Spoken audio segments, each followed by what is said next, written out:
Good morning guys. Ngayon po ay magluto po tayo ng sinigang na hipon. Ayan siya guys. Tapos ito po yung sahog natin, sibuyas, kamatis, at saka yung kalabasa po natin. Hindi po yan na mahilig talaga kami sa kalabasa. Tapos sitaw, yan na lang po, ihalo natin sitaw, saka ito yung pichay. So yan lang guys ang available naming gulay.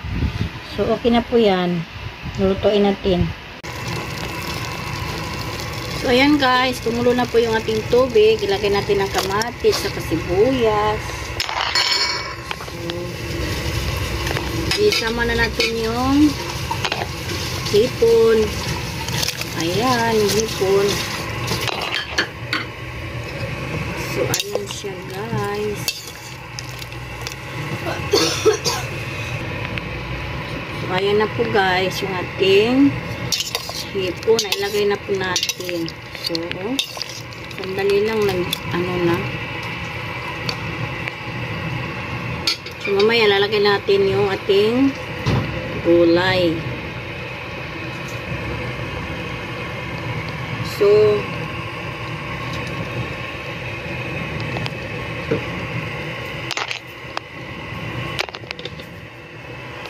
ilagay na natin tong kalabasa natin at saka sitaw guys.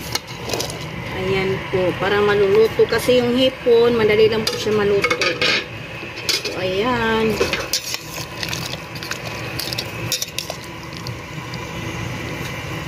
Ayan guys. Ayan ang ating sabaw. So titimplahan ko lang siya ng magic sarap saka kaunting asin.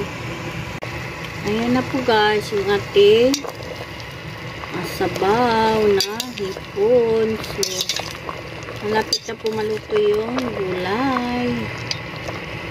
Ayan, kaya ilalagay ko na yung ating dalawang pitsay.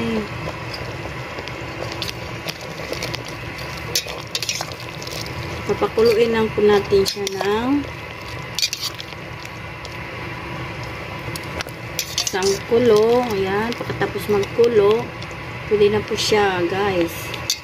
Luto na po yung ating sinigang na hipon.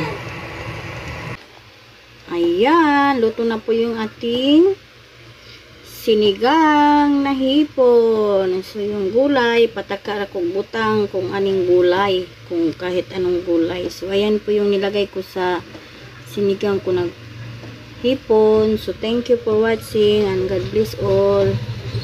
Kakain na po tayo. Kay luto ng ating ulam.